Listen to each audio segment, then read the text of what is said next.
Welcome to Teaching American History's Saturday webinar for 17 August 2019.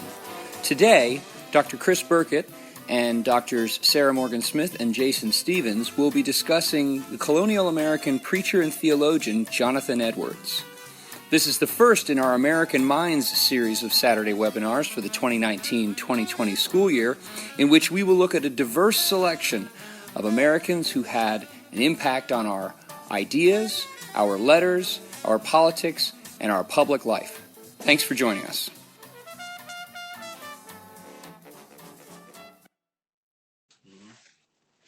Welcome, everybody, to the first Saturday webinar in our new series for this year. Another teachingamericanhistory.org Saturday webinar. These webinars are sponsored by the Ashbrook Center at Ashland University. TAH.org is the leading online resource for the documents-based study of American history, government, and civics for teachers, students, and citizens. I'm Chris Burkett. I teach political science and history at Ashland University, and I'm co-director of the Ashbrook Scholar Program for undergraduates at Ashland University. So the theme of our webinar series this year is American Minds, and let me first of all give a quick shout out to Jeremy Gipton for pulling these webinars together and really coming up with some great topics for us to discuss in these webinars. So Jeremy came up with the idea of American Minds this year. I think it's a great, should be very interesting topic for us to discuss. So if you're joining us for the first time, the point of these webinars is to pull together some thoughtful scholars and have a conversation about this year certain what we're calling American Minds. And to say something about this idea of American Minds quickly, and I'm sure this will come out in our actual conversation. I think what we kind of had in mind was looking at 10 individuals who both had an influence on what the phrase American mind, by the way, is a phrase Thomas Jefferson used in a letter describing what he thought the purpose of the Declaration of Independence was. But we're talking about 10 interesting individuals who both reflect something of an American way of thinking and have had an influence on how Americans think and act and how we sort of move through the world. So we encourage all of you joining us today to participate in our conversation by submitting questions in the chat box feature. And as always, we'll try to get to as many of those as possible. So please feel free to submit some questions, and I'm sure our thoughtful scholars today can say something about those. In the next week, you'll receive a link, an email with a link to request a certificate of participation, as well as a link to the archived video and audio of today's program. And as always, we tend to draw or start our conversations, found our conversations on original documents and texts. And a lot of those are available in our newly revamped website available through TAH.org, which includes many documents, many primary sources, which is just a fantastic collection. So today, the mind that we're discussing is Jonathan Edwards, and I'm happy to welcome Sarah Morgan-Smith of the Ashbrook Center and Jason Stevens, a colleague of mine here at Ashland University as well. Thanks both of you for joining us this morning. So this is the first webinar, so how do we, in this theme, so how do we begin this? Okay, I'll just start with a broad question to throw out there, and I welcome you to take this in any direction you like. In what sense is Jonathan Edwards an American mind? It's a big, broad question. Intentionally broad, so that you can do anything you want with this. So, Sarah, yeah, this is right in your wheelhouse. I know you've done a lot of research and writing on this era. Do you want to tackle this first? Do you have any thoughts on that? In what sense is Jonathan Edwards a reflection of the American mind? Sure. Thanks. So first of all, thanks for starting this series off with an 18th century person who's not from the Revolution. We're always happy to acknowledge that there was an America before the actual war that made America. So this is, I think, a good opportunity to think about what was happening in the the colonies that would then become the United States, um, that made them ready to have an American Revolution, right? Mentally, what made them different from their Anglo origins? Why they could identify themselves as American and not just British, right? And I think that Edwards is a good example of that because he really has a very individualized vision of what it means to be a religious believer.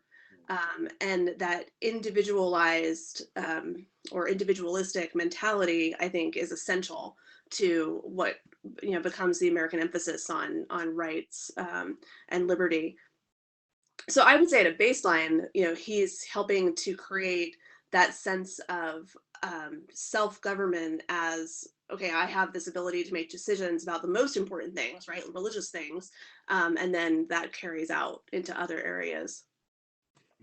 Yeah, that's a great start. But so we know Edwards as a religious thinker, right? That's primarily, and I'll confess, by the way, I know a little bit about Edwards. I've read some the things that we've asked people to read for today, but I don't know much about him. And when we tend to think of him, we think of him in a religious context first and foremost, which is certainly important. But the way you're describing something about the way his religious thought and the way he thinks and speaks about these things seems to have an influence on changing how people living in America or the colonies that will become states in America, the way they think changes from, as you said, their Anglo origins.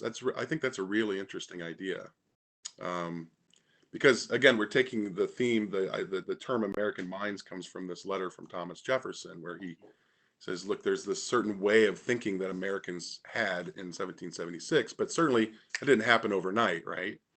So this is interesting. So would you say, Sarah, that you see in Edwards a significant turn, and then maybe in what ways do you see Edwards influencing how Americans think in ways that were different from their past as Englishmen primarily?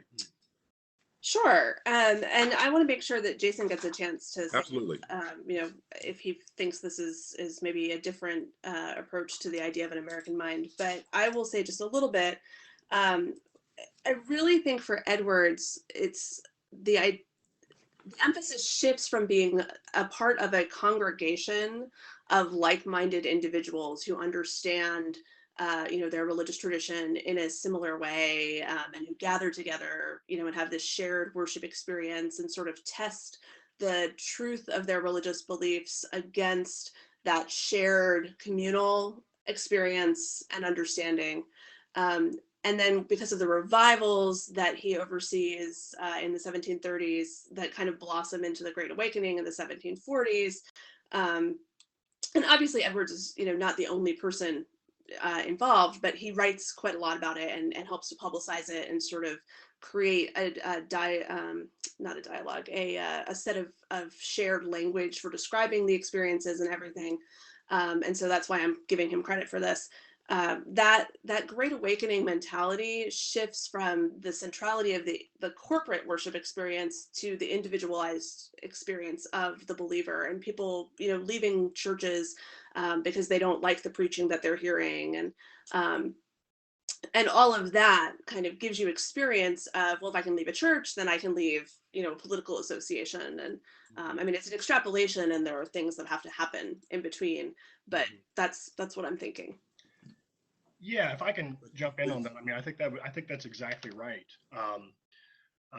And Chris, your question about Jonathan Edwards and the extent to which, he is an American, or represents what we're calling here, or what Jefferson called the American mind. What a great question! I wish I had thought about that before we started the webinar, so I could maybe think about it a little more. But just listening to both of you dialogue on that point. Edwards has a lot to say about the nature of human choice. He has a lot to say about the nature of human freedom, especially as it relates to the sovereignty of God. So, Edwards, one of his most famous works is a treatise on the freedom of the will. The title is actually a lot longer than that. It's about like 3 sentences long, but I mean, essentially, it's summed up on Edwards on the free will. And for Edwards, I mean, freedom of the will has to do with the capacity of the human mind to choose something, right? An act of the will is the same as an act of choosing or of choice. And this reminds us of the opening of Federalist One, and what Hamilton says there about the capacity of mankind to determine the capacity of mankind to form good government based upon reflection and choice versus accident and force. For Edwards, the capacity of mankind for reflection and choice, right, to decide the important questions for themselves, that's part of human nature that is a product of the human creation that God has endowed the world with. That this is something that Lincoln is intimately concerned about. I learned in preparing for this webinar that Lincoln was a huge fan of Jonathan Edwards on the freedom of the will. And Wow. if you, I mean, maybe later we could talk about that more. If you want to understand what Edwards' thoughts on the freedom of the will are, a good place to start, other than the Edwards writings, is Lincoln's writings, especially the second inaugural. Lincoln and Edwards think a lot alike on sort of the relationship between the human and the divine, based on that speech. I mean, Lincoln at the end of his life says, I want to visit Jerusalem and I want to study Jonathan Edwards. No kidding. That's I had no interesting. idea. Huh. That's interesting. Yeah. That's fascinating. I had no idea. So this is again interesting line of thought that you're both putting out there. I wonder how far we can push this. Just thinking out loud here, what I'm hearing is that on the one hand, Edwards, the way he speaks and writes and talk influences people. He's raising questions of human nature, mm-hmm. and therefore raising questions of free will, which is again the kind of, you hear a lot of that talk and at the time of the Revolution, right, when that American mind Jefferson references is there. So a lot of that thinking in 1776 is a result of a reflection on what human nature is really like, right? So I wonder if a lot of that doesn't begin with Edwards, but also I wonder how far we can push this shift that Sarah also brought up about from a congregational way of thinking, or corporate, I believe you called it, to an more individualistic way of thinking about things. Can we say, in a sense, that's a shift towards self-government with regard to religious things, or thinking about religious things for oneself without having to rely on orthodoxy? What, Sarah, can you help us maybe understand a little bit more what you meant by by corporate way of thinking? Yeah. So things? there's a tension in Christianity from the time that Luther nails the 95 Theses on the door, right? And says, I have these problems with the Church of Rome, and then ultimately breaks with Rome, right? And the tension is, how can we both say every individual believer can interpret Scripture and have a sense of its truth on their own that doesn't have to come through the hierarchy of a church, and keep orthodoxy, right? How do we keep from just every man for himself, no guidelines? And in the American tradition, the Puritan / Congregationalist tradition in New England is very strong, very influential, and their way of dealing with it is to focus on the congregation as kind of a safe size, right? A group of people who are local to one another, who know each other, and can dialogue about these things. So, the Puritans through the 17th century they're into self-government on that local level, and they have all these wonderful church meetings, and we have all the records of them, because there are people who like to write things down, where they say, well, what does this mean, and what do you think it means? And so there is self-government happening, but it's really focused on that relationship with others in this community. and people who step outside of the community and say, well, I really can't be comfortable with that consensus. Like the most famous example would be somebody like Anne Hutchinson or Roger Williams, people who sit through those meetings, but at the end of the day say, no, that's just not where my conscience leads me. And so I have to take a stand over here. Those people are invited to leave, graciously to exit the community and go forth and create new colonies. And so the emphasis is still then on the corporate, right? Like it's finding other people to validate your mindset and your opinion. And with the Great Awakening, what I think we see happen is that you have less emphasis on the need to come to agreement with others, and more willingness for there to be diversity within a congregation, for there to be an agreement to disagree, and to figure out how to live with people who have differing opinions about these essential questions. And then that does, I think, give you more impetus to say, I individually can choose these other areas of life, beyond the church. I don't know if that helps clarify at all. Yeah, no, I think it does. So just if you don't mind, a quick follow-up question, if again for either of you, and then I want to get to some of the questions that have been, or comments that have been put into the chat feature, because some interesting thoughts there. So just a follow-up question. Did Edwards so Edwards was, did he believe that some sort of hierarchy was still important to a certain extent then? Is he trying to strike a middle ground in a way, or is he really an extremist in the sense that he's moving away from this corporate mode to a more individualistic mode? Do either of you know? And that's a great question. And I think, Chris, that Edwards himself is more of a moderate, and because he's actually trying to defend the Great Awakening from critics like Chauncey, who is more of a rationalist, more of an old light traditionalist, and just say, look, this is not just emotion absent any truth, right? But it's a truth that comes to the affections directly from God. So I think he himself is more of a moderate, but he's more sensitive and supportive to the idea of this more radical break with tradition. And then people definitely use his writings to support more radical breaks down the line.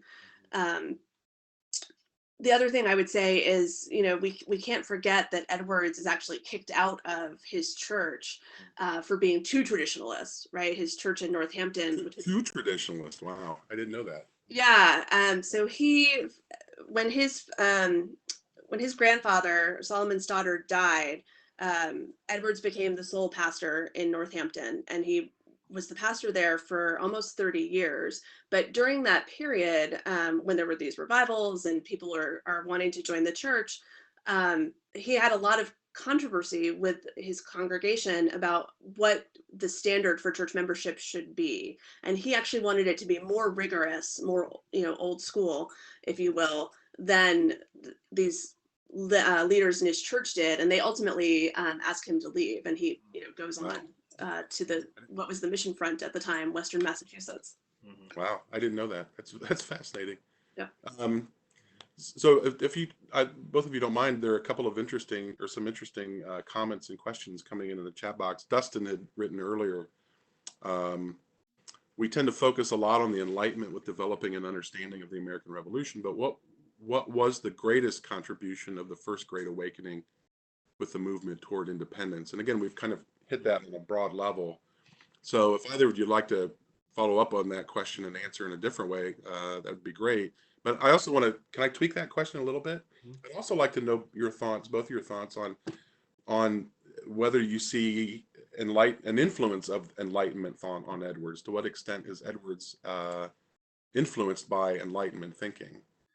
Yeah, I know that while at Yale, Edwards, he studies John Locke extensively. Mm-hmm. Right, he gets absorbed in Locke's essay concerning human understanding, in the two treatises.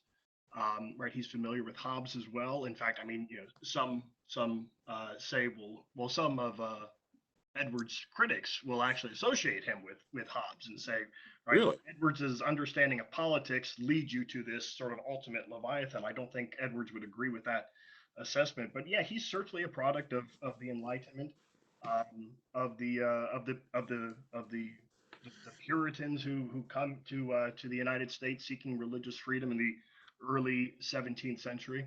Although keep in mind, right at this time, politically, um, to say nothing about the period of Anne Hutchinson and the Massachusetts Body of Liberties or the Salem witch trials, but even into the early to mid 18th century, there is very little religious freedom to speak of in the American colonies. As late as 1775, it's still as Baptist ministers are still required to get a government license in order to preach.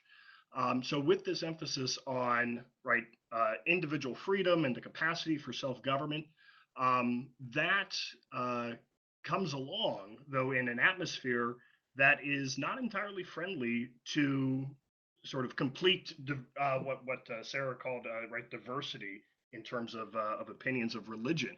That is true to a certain extent. You get to a point though where, well, if you don't believe in God, or even if you're, in some places a Catholic, you run into trouble with the political order. The Enlightenment thinking does a lot to alleviate that, but it will ultimately be the principles of 1776 and the American revolutionaries that will lead to a more complete understanding of freedom. Yeah. Yeah, because Locke, of course, explicitly says atheists ought not to be tolerated, right? Yeah. So, and maybe Catholics too. maybe Catholics, yeah, papists. So, do you think, did Edwards then tend to agree with Locke's understanding, or in broad terms of how we think about toleration? That was going to be my other question: is to what extent was Edwards influential in bringing about, again, what Thomas Jefferson called separation of church and state? So, and again, Jason, you mentioned earlier the Edwards reflections on free will, and I also wondered the extent to which he would have agreed with Locke's essay concerning human understanding, which talks a lot about the will and those sorts of things. So, I'm just throwing those thoughts out there if anybody has any. Yeah, I mean, those are both really good questions. I'm not quite sure. Sarah actually, is the real expert here on this era and on Edwards. Probably has more thoughtful things. Yes, with the hard stuff. Thanks so much, Jason. Right. My pleasure, Sarah. Although, here, I mean, I can give it a shot. I'm not quite sure, of the extent to which Edwards is in conformity with Locke's opinions on politics and religion. I do know that if you want to understand, the point I made earlier about Edwards on freedom of the will, I think what Lincoln has to say about that in the second inaugural is a perfect representation of how Edwards thinks of the freedom of the human will. That is to say that human beings try to control events. This is the point of Lincoln's second inaugural. Human beings try to control events through their actions, through their deliberations. And to a certain extent, those actions of human beings are able to control events, but over top of everything else is the complete and total sovereignty of God, which wills everything, including human action, which means human beings may try to control events through their actions, but ultimately can do absolutely nothing in the face of the divine will, in the face of the sovereignty of God. Human beings try to get rid of slavery by passing the 13th Amendment, by passing the Emancipation Proclamation, and still this war drags on, That's Lincoln's point for why it's so strange that the cause of the war has ceased, and yet the war drags on. Yeah, it's very interesting. No, I'm sorry, I didn't mean to interrupt, Jason. No, you're fine. Go ahead. So the way you're describing how Lincoln understood Edwards on this, or the way Lincoln speaks in very Edwards-like ways, that doesn't sound very Lockean to me. Again, I don't want to oversimplify things, but Locke, I think, had a tendency to minimize the idea of divine sovereignty in the affairs of human beings, and to place much more emphasis on the agency of human beings to. Absolutely. And that's the So, next step, right, in that yeah, line where, yeah, maybe he does depart from Locke in that regard. yeah, it's very interesting. Very Yeah. interesting. This will be interesting next week too when we talk about Benjamin. Sorry to bring this up, but the next webinar is on Benjamin Franklin. I'm hoping we have a chance to kind of follow up on this because Benjamin Franklin has a lot to say about this. It'd be interesting, but we'll get to that in a couple weeks. Sorry, Sarah. What do you wanted to correct Um, Jason and me on these things? no, I don't want to correct you. Actually, I think that what's interesting about Edwards that maybe does differentiate him from Locke is his willingness to live with paradox. Whereas Locke is kind of super rational and trying to figure everything out and derive from these thought experiments and experience and everything. I think we see in Edwards a willingness to sort of hold both the agency of man and the sovereignty of God in the immediate revelation of God, as he describes in the reading A Divine and Supernatural Light, and the humans need to seek after these things, right? So if I can just read just an excerpt from the document real quick. Please, yeah, that'd be great. This is in so in the Divine and Supernatural Light, after he's kind of given us his outline, the paragraph right above point 2, where it starts with, there's a difference between having an opinion that God is holy and gracious and having a sense of the loveliness and beauty of that holiness and grace. There's a difference between having a rational judgment that honey is sweet and having a sense of its sweetness. A man may have the former that knows not how honey tastes, but a man cannot have the latter unless he has the idea of the taste of honey in his mind. And so Great. I love those couple of sentences because I really think it puts into concrete forms that even my children could understand the difference between thinking that something is going to taste good and actually tasting it, right? And I think this is what Edwards really does that allows him to be maybe more Lincolnian and less Lockean, is to say you can imagine or rationalize something, but you can't really fully know it until you've tasted it and experienced it. That's a great point, Sarah, right? Sort of the emphasis that we see in Edwards on what reason can accomplish, but at the same time, its natural limitations, right? That can only then be completed through the sovereignty of God or faith, as opposed to simply reason alone. Yeah, and that does sound sort of not very, but that does sound anti-Lockean to me. Yeah, Locke says, right, reason, if left to itself, can come to truth, the whole of truth. yeah. For Edwards, you need God. Yeah, that's fascinating. I'm going to come back to this later if we have time because I don't want to interrupt this interesting train of thought. We've got some other interesting comments in the chat box too, but it seems to me by 1776 there's so much more emphasis on reason in these things. Where am I going with this? I'm wondering if maybe Edwards moved us down a certain path away from this corporate element of this aspect that Sarah started us with, but if there isn't a shift away from Edwards on this question of sense versus reason by the time the American Revolution begins, because we see so much more Lockean emphasis on reason in things by that time. But again, I'll come back to that maybe if I'm trying to formulate a question. I don't have a question quite formulated on this, but that's really very interesting. So Sarah, since you pointed us toward the divine and supernatural light, David, hey David, glad you're here. Asks, could someone comment on the compatibility of Cotton Mather's Spirit of Reason and Jonathan Edwards' Divine and Supernatural Light? Seems to me they are one and the same. So that's one thing maybe you guys could address. And then Beth also asked if somebody would compare Edwards with Wesley. Can we do that? Wow, those are high pay grade questions. I'm hoping we can address those. deep thoughts out there.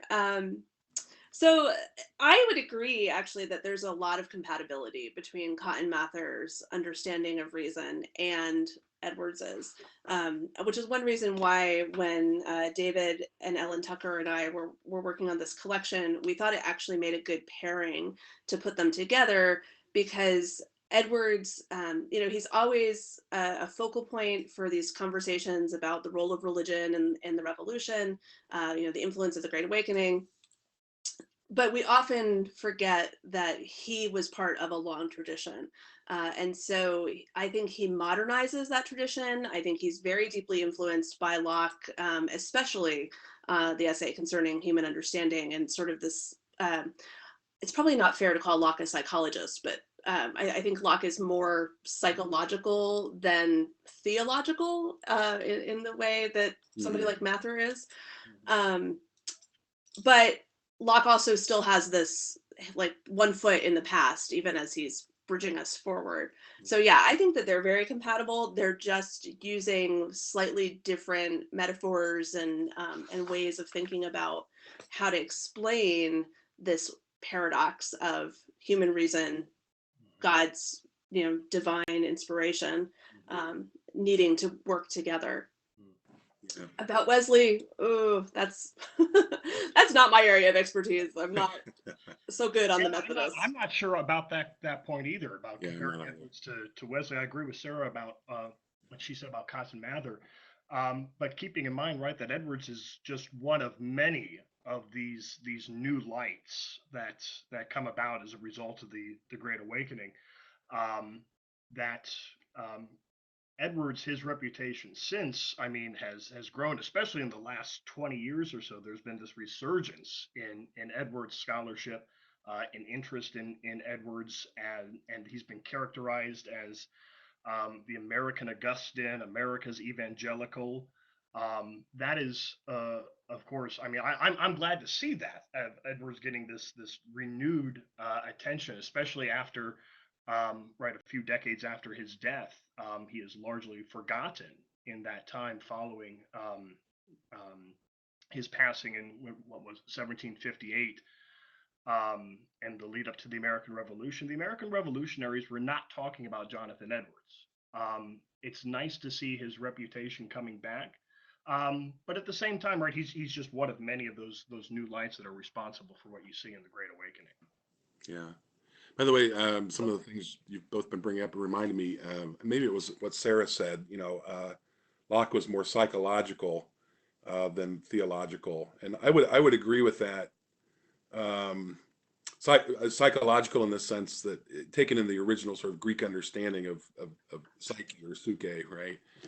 Getting into the mind and how it works. But it reminds me, Locke's major theological work was called The Reasonableness of Christianity. Where, just as both of you were saying, it seems Locke is trying to resolve any tensions ultimately in favor of what reason can do, right? So there are these seeming contradictions or unresolvable paradoxes in Christianity, and again, I don't want to oversimplify in a summary of Locke's Reasonableness of Christianity, but it's I don't think it's totally unfair to say, generally speaking, Locke comes down to the point that if reason can't answer it, then it's not a valid. There's no validity to that particular religious doctrine or contradiction, as he would call it. So again, that's a huge oversimplification, but part of the reason I mention that is because by the time we again get to the revolution, I'm kind of building toward that eventually. In a lot of the sermons that you see in being given between 1774 and 1780, it's interesting. You see a lot of that Lockean emphasis on reason being used as a way to help us understand what religious ideas are true and valid, and which are sort of superfluous and silly in a way, right? So is Edwards doing something similar to that when he talks about this balance between reasonable, reason and faith? I guess my question is, to what extent is reason really useful and important for Edwards? Hmm. And part of the reason I'm asking that is because Nick asked, what side would Jonathan Edwards land on, reason or faith? Could you? And then he says, could you name someone who would be on the other? So. Yeah, really, a couple of really great questions. I'll take the first stab at this and try to be really brief here to let be interested to hear what Sarah has to say about this.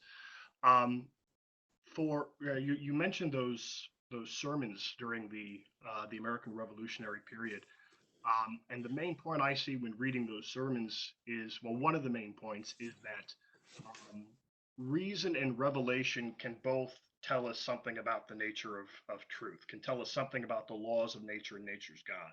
That reason and revelation basically end at the same point. And therefore, right, reason can tell you about the laws of God and nature. So can revelation.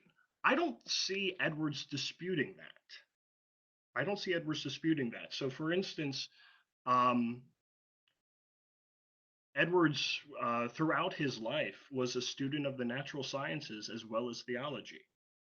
Right, he keeps all these detailed books and journals on his study of the natural world, what he saw as right divine order in his creation, in God's creation. So he keeps all these pages on spiders, for instance, and that finds its way into that wonderful imagery and the sinners in the hands of an angry God sermon, right, where we human beings were just little spiders being dangled over the pits of hell, and God can choose at his pleasure to drop us at any moment. And I don't know, maybe we could talk about that sermon a little later on if there's time.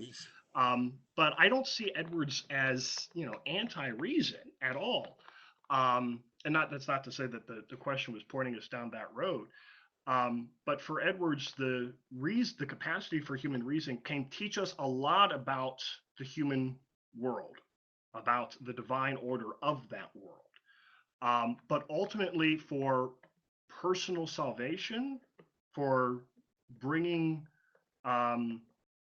overcoming our original sin and achieving eternity with the divine, that is not something that one can simply come to by reason. That's where you need the That faith. makes sense. So yeah, that makes sense, Jason. So that helps me clarify, I guess, what I was asking a little bit.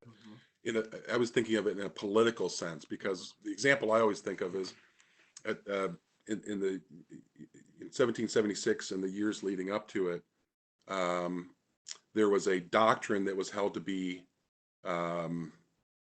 indisputable, a Christian doctrine, which was, if there are passages in Scripture that say you must simply submit to authority, right? And the king's the king, and any act contrary to the will of the king is an act of rebellion, not just against the king, but against God, right? So there were often people citing passages from Scripture, saying, submit to the authorities that be, and so on and so forth. And what I found in the sermons of the Revolution era is there are preachers saying, look, you have to interpret that part of Scripture and that particular doctrine in light of reason. And reason tells you that can't be the right interpretation. Reason tells you that the nature of the world is such, and the world has a certain nature because of God's rational design or rational plan for the world, if you will. And in light of that understanding, we must interpret or think of religious ideas from the perspective of reason. But that's on a political level and not on an individual that's not to say level. that reason gets you into heaven. Right. Mm-hmm. But reason, but religion and Scripture in particular, interpreted through reason, can have a deep influence on political things, right? Questions of sovereignty, of obligation to the sovereign, and even what your government should look like in general, what laws are good, and so on and so forth, right? So I guess that was why I asked that question, and I'm not sure that Edwards gets that deeply political about things. It doesn't seem as though he does. So but in a personal sense, I guess this helps me understand this better. I can see where where reason and faith become really important in a personal sense for Edwards, in terms of, one's own salvation. So, sorry, I'm just thinking out loud. I get selfish, and you guys say things that make me think things I haven't thought before, and I get carried away, and I apologize. So, Sarah, I didn't know if you had any. Did you want to jump in on this too? Yeah, I would definitely jump in. I mean, I would say Edwards is very much in the Reformed tradition of Christianity, in that I don't think that he sees any contradiction between what we can discern truly by reason and what God reveals, in a supernatural way, right? And if there is a contradiction, it's apparent only, and it's a flaw in our own, thought process, right? But I think Oh, that's interesting. those two things, God's truth is the same, whether it's revealed through natural means, right, like reason, or supernatural means. And where we see a contradiction, that's just our limitation as human beings. And I think that actually plays out in the sermons that you're referencing in the Revolution era as well, when they start to say, okay, we're going to take these passages and talk about them differently, because that was the same way that the Massachusetts ministers in the 1680s were telling the Massachusetts legislature, no, you can resist Charles II's attempts to recall our charter, because if we give him the charter, that's akin to political suicide. And reason tells us that because God gives us life, he doesn't ever want us to commit suicide. And if that's true for our bodies, it must be true for our political communities as well. That's a great point. Yeah, that's very helpful. That was very clear. Um, that's great. So I'm just looking at a few more questions that have come in the chat box here. From Meg, would either Jason or Sarah like to offer any corrections or edits to stereotypes of Edwards that they see perpetuated? So he's often seen as or remembered as X, but it's better to think of him as Y or something like that. How do we? So this sort of echoes back to how we think of Edwards. The one that always gets to me is this image of Edwards as this firebrand preacher, right up at the pulpit, and constantly condemning and yelling and shouting, and through the exuberances of the Spirit, something that is characteristic of the Great Awakening. Through that style of preaching, Edwards saves hundreds of souls. He was a very quiet man, both at home and in front of the pulpit, he was very reasonable. That emphasis on reason that we've been talking about here, that's demonstrated in his sermons, going from point to point in a clear and precise fashion, you'd have to strain to hear this guy speak. He was very careful in his selection of his words. He did not sort of just go into it and and let the Spirit move him as it will. He in his preaching style, he was much more quiet than the firebrand that he has come across today. Yeah, and I wonder if that's because people remember, sinners in the hands of an angry God, right? And the title seems to imply I tend to think of a preacher who's fiery and talking about God's an angry God, and you're all right. You can imagine reading some of those famous lines from that sermon with that firebrand style. Right. That's not what Edwards was. I mean, I'll just to go to the document here just for a second. Some of these lines, you can't help if you read it out loud to go down that route of shouting. But that's not Edwards again. So some of these great lines from the speech. The bow of God's wrath is bent and the arrow made ready on the string, and justice bends the arrow at your heart and strains the bow, and it is nothing but the mere pleasure of God, and that of an angry God, without any promise or obligation at all, that keeps the arrow one moment from being made drunk with your blood. Yeah, you could just tell just by reading this that I would if I read it and I get into it and say, oh wow, okay, this is heavy stuff here. Yeah. Edwards is, but that's not Edwards. Yeah, Jason, you can correct me if I'm wrong, but I feel like I even read somewhere that in the, like an eyewitness account of when he actually delivered the sermon for the first time, that he was weeping, or close to tears, not, the total opposite of shouting, right? Yeah, exactly. He I was I've heard the same thing, Sarah. Yeah, absolutely. Um, and right, it's just, when you read the sermon, you can't help but sort of,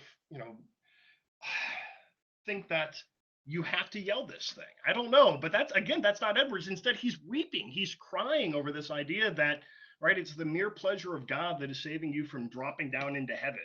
Yeah, I think it's more dropping down into hell. Yeah, go ahead. No, I was saying, yeah, I think we think of him as like Jerry Falwell, Yeah. and I think it would be more accurate to think of him as somebody like Martin Luther King, right? Yeah, Like, when that's King right. speaks about justice, he's not yelling either, but he's very serious, and he's speaking truth, but it's really with a sense of that brotherhood of man, and I need to tell you, white America, how wrong you are, not just for my benefit, but for your benefit. Yeah. I think there's That's a Great great point. comparison, Sarah. Yeah. Yeah, I hadn't thought of that. I think that's exactly right. Yeah, Sarah, I'm sorry, Yeah, Sarah. I'm glad you said that because somebody just asked if you could suggest a modern comparison. Which modern political or which modern leaders might Edwards be compared to? So, you just answered that question, I think, very nicely. Unless you'd like to take that further. Sorry, Jason. Go right ahead, please.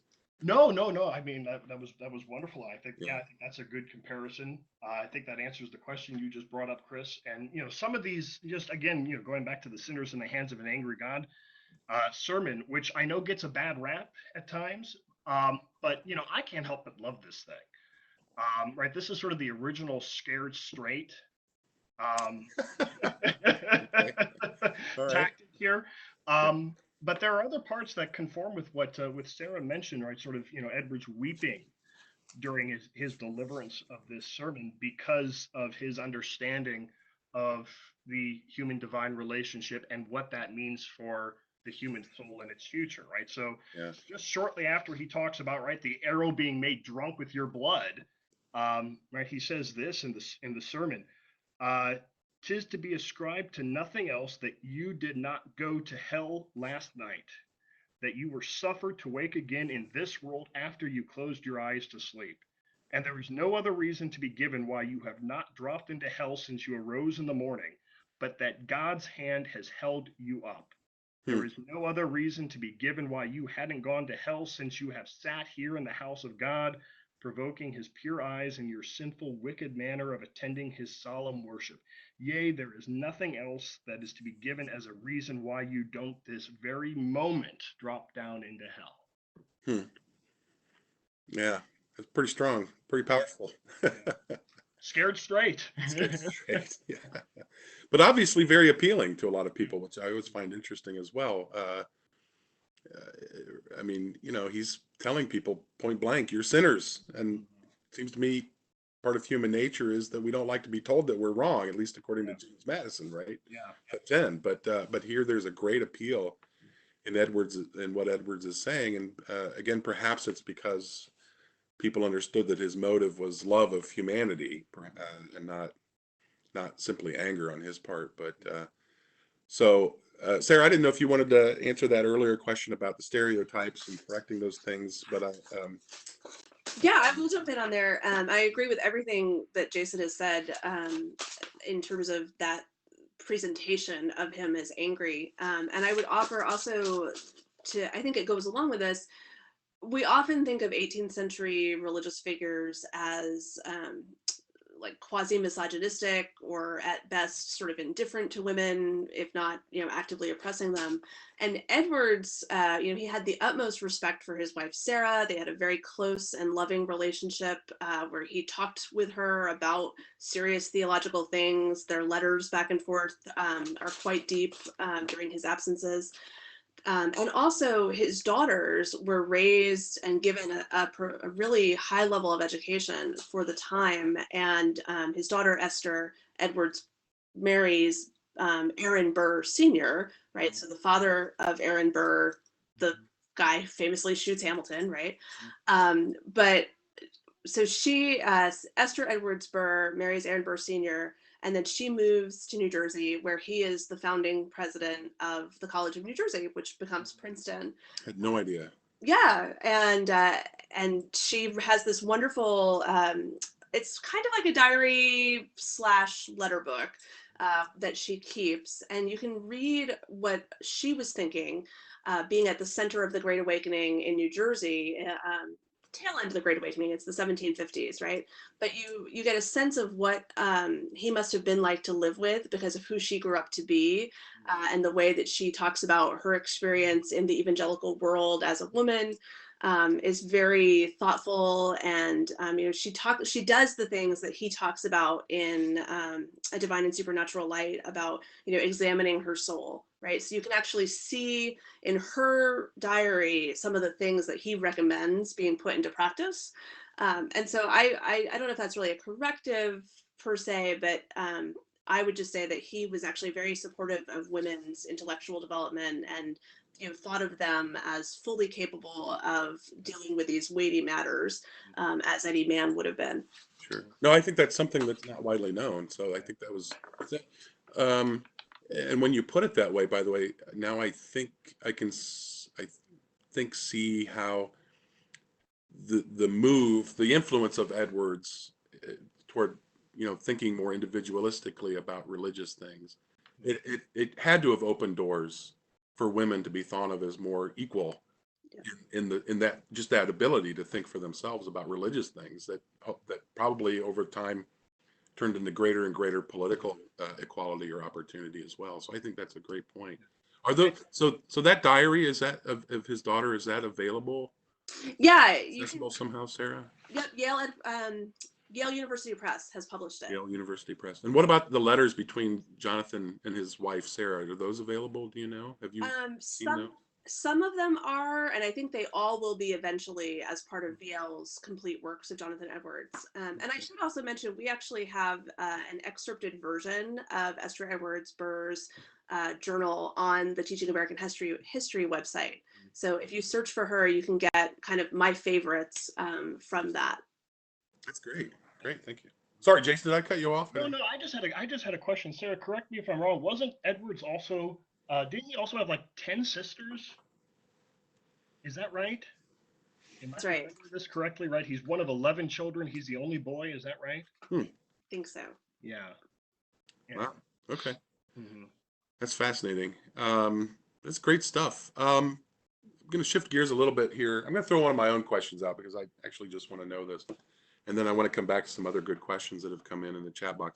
Why do we remember sinners in the hands of an angry God? I mean, Jason, you talked about the certain aspects of it that you love and are interesting. But why is that a work that has continued to be read today, even today, right? Even over the course of 2 centuries. Why is that the thing that by Edwards that we remember? And why do people find that so appealing? What is it about that work? I mean, why does it have such enduring, influence, I guess? Yeah. I think, well, I mean, right, the speech itself is sort of extraordinary in its presentation of, right, this angry God, right? Sinners in the hands of an angry God. And I think that especially since Edwards's time, many historians, many political scientists have come to think of the Great Awakening as, in terms that Edwards presents in that sermon. That sermon has come to epitomize, okay, this is what was going on in the Great Awakening, and here's why it was so successful in converting all of these thousands of people to Christianity. To a certain extent, I would agree with that. Right, it's often used in schools, right, in high schools and colleges when it comes to the teaching of this time period and this subject. I remember when I first started, teaching American history, I would use that sermon in order to try to help the students understand what was going on in the Great Awakening. But at the same time, it's incomplete. because as Sarah and you, Chris, have explained here, that it wasn't just all firebrand and hellfire and that Edwards and others of this time period preached on. Sinners in the Hands of an Angry God, I think, ought to be read side by side with a divine and supernatural light sermon. That was the reading that we had for today, and that Sarah has been quoting from. You need both of those. They're two sides of the same coin. On the one hand, the angry, wrathful God versus the sinner. On the other hand, the emphasis on what faith can do in reconciling that relationship, if that makes sense. So Jason just gave us the very highbrow response.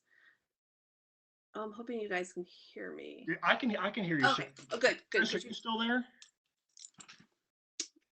Did we lose Chris? Did we lose Chris? I don't know. I guess I'll just keep talking about my answer. Just keep going, Sarah. This is interesting. So I think you gave the very high level response to that question, Jason, about why it's appealing to us as scholars and thinking about the American tradition. Mm-hmm. I have a kind of more lowbrow answer to this as well. Mm-hmm. And I think for me, the reason that Sinners is so appealing, and we see it begin to be republished in the 19th century with the rise of evangelicals like Dwight L. Moody, right? So I think that type of language, that type of rhetoric appealed to him because it was the kind of rhetoric he wanted to use. And he doesn't use other writings like maybe David Brainerd's The Danger of an Unconverted Ministry, right, where a lot of the emphasis in the Great Awakening is actually not on the people being spiritually dead, but on their leaders being spiritually dead, right? And it's the leaders who, then, the ministers in the 19th century and onwards who save Edwards' sinners and keep pointing to it. And so I think there is a little bit of a let's not criticize ministers, let's criticize the congregants, that makes it popular throughout the 19th century. And then it is just a beautiful piece of writing. It's dramatic. There's so much imagery there. I mean, you talked about the arrow, but I also like the being dangled like a spider, right? Yes, yeah. That's terrific imagery, right? It's just you human beings, you're just these little insignificant spiders being dangled by this almighty, all-powerful God over the pits of hell, and it's just the mere pleasure of God that saves you from any moment from being dropped down and consumed. Definitely. That's great. Sorry, I got kicked from WebEx for some reason, but you can hear me okay now? We can. Good. We're glad you're back. So I'm sorry I missed the first half of your response, Sarah. I only caught the last part, but I'm sure it was great. So I lost all the questions that were showing up in my chat box because I got kicked, but I recall two of them were sort of similar. Both of them were asking about to what extent people we think of as founding fathers or founders were influenced by Edwards during the Revolution. But one of them asked in particular about their thinking with regard to women and the equality of women. And Sarah, you touched on that earlier. So both of them were asking about the sort of the later influence of Edwards, both at the time of the Revolution, but also with regard to others after the Revolution. Where do you see instances of the lingering influence of Edwards, both during the Revolutionary period and beyond?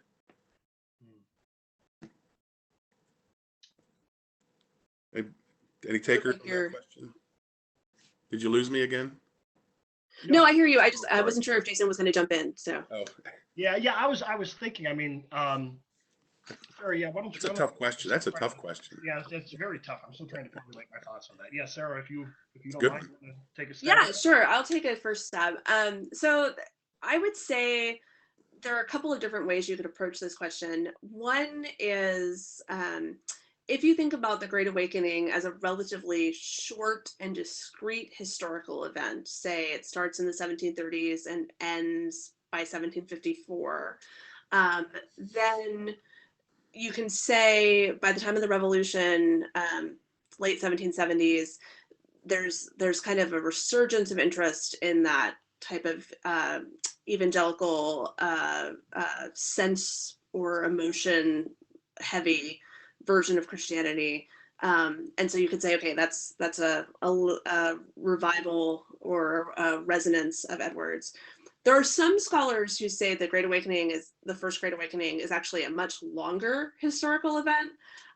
So that they say it starts in the 1730s, but that it actually continues through the 1780s, right? And so they see what's happening in the Revolution almost as the tail end of that way of thinking. And you have a lot of women, even more in the 1750s to 1770s than in the early part of the Great Awakening or the traditionally, period characterized as the Great Awakening.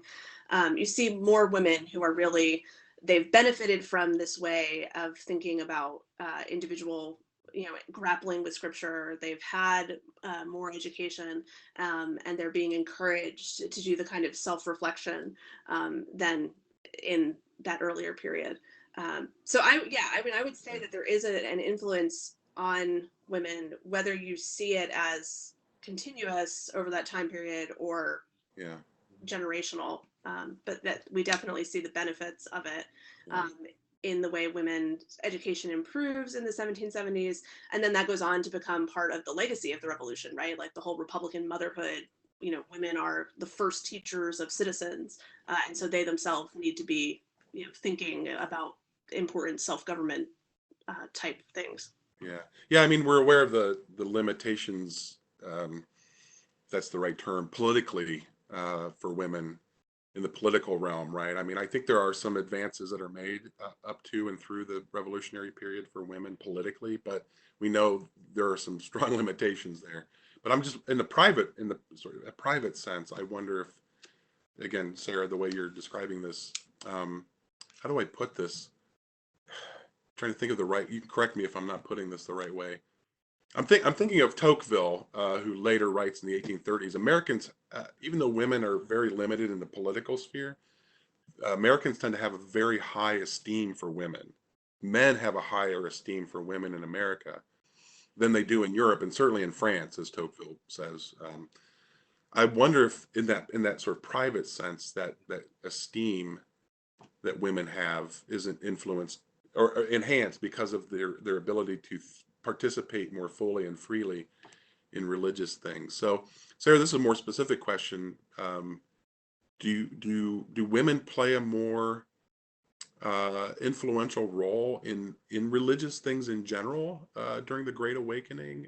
Can you think of some examples, perhaps? So George Whitefield, his journal where he recounts all of his journeys, he frequently talks about going to meet with women's prayer meetings.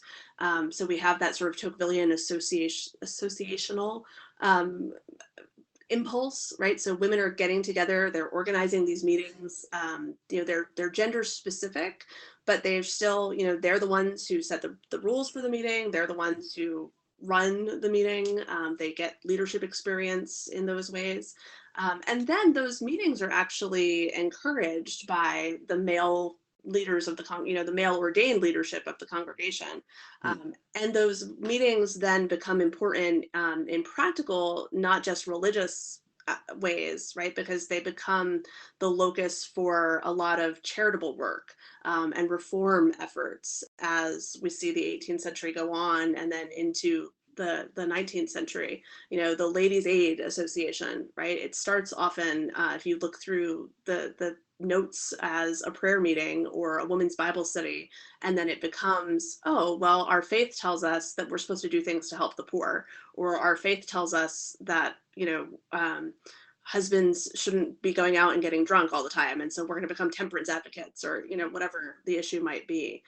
So I absolutely think that there's a connection between this way of thinking about religion as personal and approachable for women and women's greater opportunities. Yeah, and that's very different than what the example of Anne Hutchinson that Sarah brought up earlier, right, from 100 years before in the 1640s as opposed to the 1740s.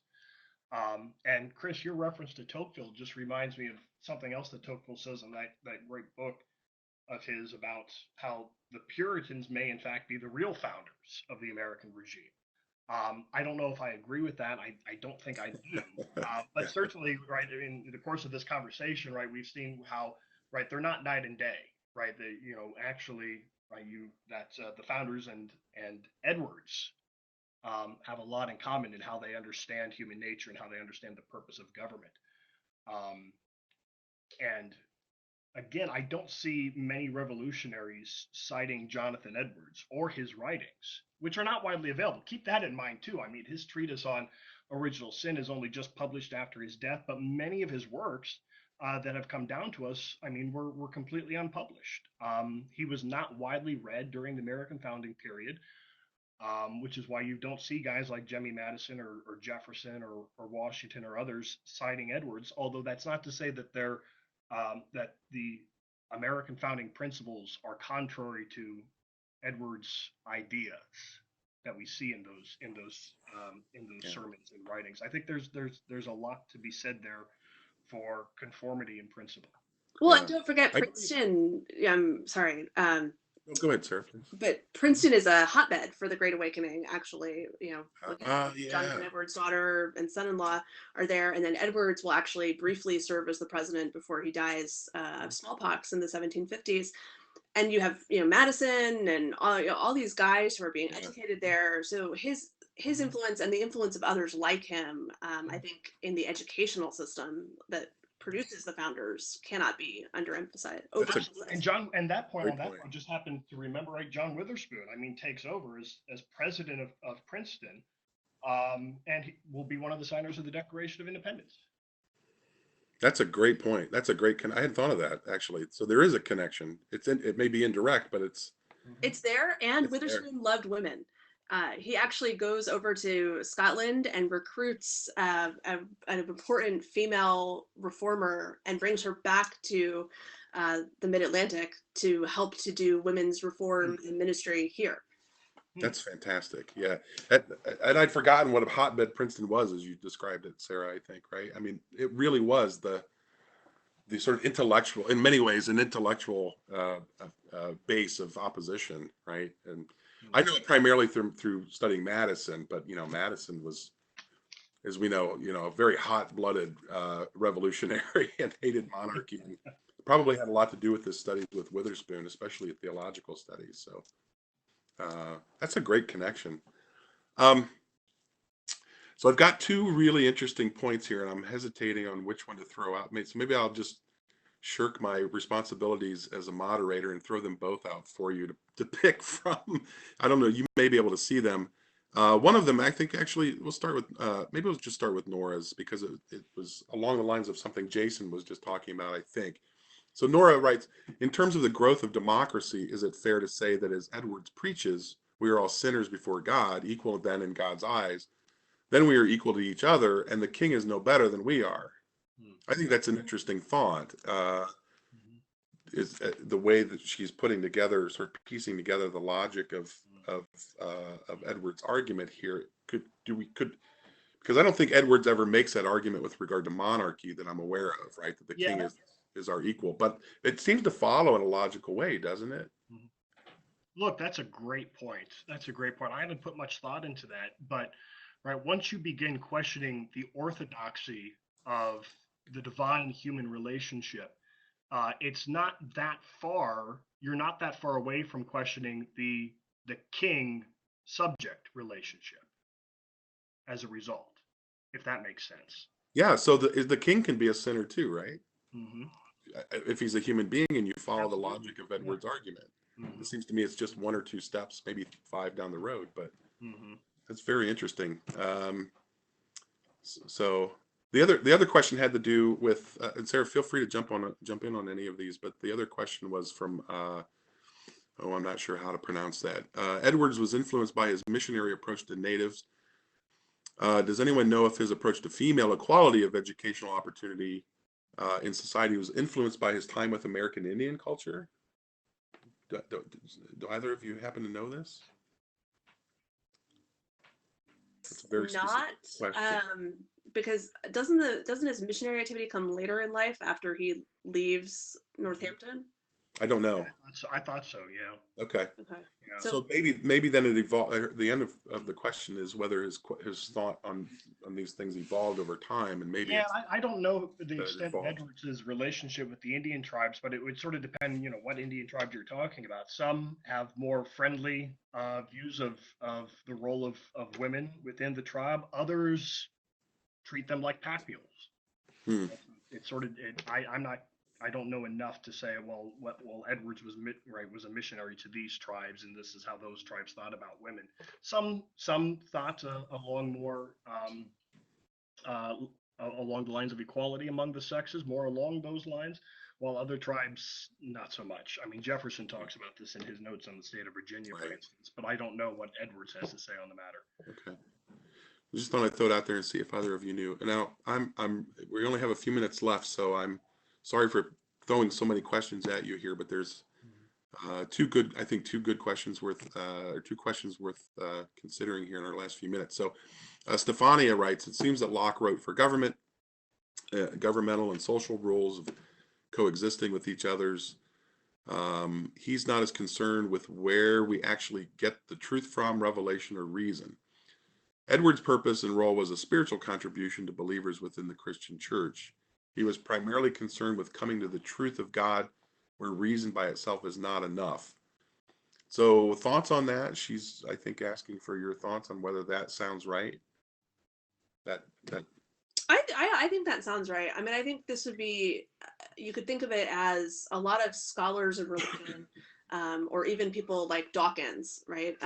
People who are really opposed to religion and think that it's false, but they have to know about it. They have to understand all of the orthodoxies and doctrines, to be able to counter it. So I think it's true to say that, for Edwards, you could be a Richard Dawkins, right? You could know all about religion, but you would never really know it because God had not revealed to you that supernatural light that would allow it to convince your heart that it was true. Okay, I see. Okay, that's very well put. That's a really good 1 minute, maybe 30-second answer to a really tough question. Thanks. So maybe the last question I'll throw out for both of you. And somebody wrote this earlier, and I kind of held off on it until the end here. Is it fair to say that Edwards is the first uniquely American theologian? Maybe that's too hard to end with. I don't know. It's not fair, and it's because I love the Puritans and have spent a lot of time reading, the 17th century thinkers. So I think somebody like Thomas Shepard would actually be a better candidate for that. Thomas Shepard the first, there are actually three of them, but the first one, who comes over in 1635, and becomes the pastor to the church that's right next to Harvard University, and one of the leading thinkers in the 17th century. And he actually writes a lot about what it means to be creating a new society, and trying to align that new society with a reformed understanding of scripture. And because that's something that could not be done in Europe, right? Because reformed theology emerged in the middle of existing societies. So I would argue that because Shepard is trying to apply theology to new political situations, here in Massachusetts, that he's the first American theologian. And I know nothing about this person. Shepard, who is it? Shepard, Thomas Shepard. I know nothing about Thomas Shepard. Well, then I'll have to write the book. I was going to just suggest that. So you should write something on that. So, I mean, I'll say this. I mean, Edwards certainly has that reputation of being America's evangelical. For instance, I mean, one of the best biographies out there on Jonathan Edwards is subtitled "America's Evangelical." This is by Philip Gura. I think that's how you pronounce his last name. And he has that reputation, as I mentioned earlier, as the American Augustine. Whatever that means, I'm not quite sure. I mean, that is certainly his reputation today. Sarah, it sounds like you question that reputation. I would too. Although I'm not quite as big of a fan of the Puritans. Edwards is more appealing to me. But I think that Edwards would want us questioning that otherwise. I mean, he was the great one to always want to question everything. That's very interesting. Yeah. So I apologize for mispronouncing Kristen Meerbach's name earlier. So I'm going to do something totally unfair. We have 1 minute, and you're both going to get mad at me for doing this, but I can live with it. So Kristen wants to know, would Edwards have supported prayer in public schools? That's nothing like ending on something very controversial. And if you don't know, just say, that's an answer. So. Oh, see, I think that would depend on. I think Edwards would have supported the type of prayer in public schools where everyone gets to pray like in a moment of silence, like there's a dedicated moment of silence and everyone can pray individually. I don't know that he would have supported like teacher-led prayer. Interesting. Okay. It seems consistent with everything you've both said about Edwards so far. So. Yeah, that sounds right to me. All right. Good answer. On that note. Good answer. All right. Hey, thanks both of you very much. This has been very enlightening, very helpful. I've learned a great deal, and I hope our people who have joined us have learned a great deal as well. So thank you both very much. Appreciate your time and thoughts. Thanks, Chris. Actually, I just want to make one more plug here. Please. If anybody's interested in learning more about Jonathan Edwards, I forgot to mention this earlier, but Alan C. Guelzo, the famous Civil War historian, has an awful lot published on Jonathan Edwards. Fantastic. Especially from back in the 90s. Yeah, so maybe take a look at that. Great. Sarah, do you have any readings to recommend off the top of your head if people want to read further on this? I wouldn't recommend anything in particular, but I would say if you search for the Jonathan Edwards Project at Yale, they have a bunch of short, approachable essays that are designed to help people get to know Edwards better. And some of them are actually aimed at classroom teachers and ways to use Edwards in your own class. So they might be helpful to people who come. And thanks to everybody for your questions. They were really thought-provoking. Yes, absolutely. Great questions. So thanks again. Thanks everybody. Also, just a quick reminder about the email you'll receive with the link for your certificate of participation. If you've enjoyed our webinar today and our conversations, please take a look at our other resources that Ashbrook provides, including our one-day seminars, which we hold in various states on various topics. Our volumes of document collections continue to grow.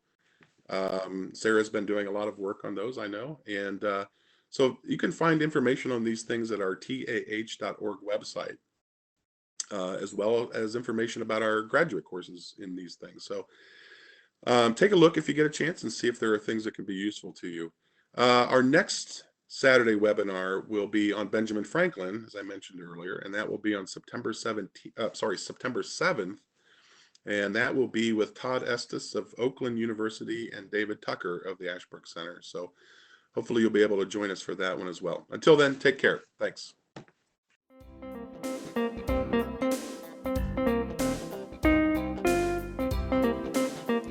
Thank you for listening to another TAH.org podcast. You can find archives of all our previous programs, as well as information about future programs at TAH.org/webinars, or on iTunes by searching for teachingamericanhistory.org.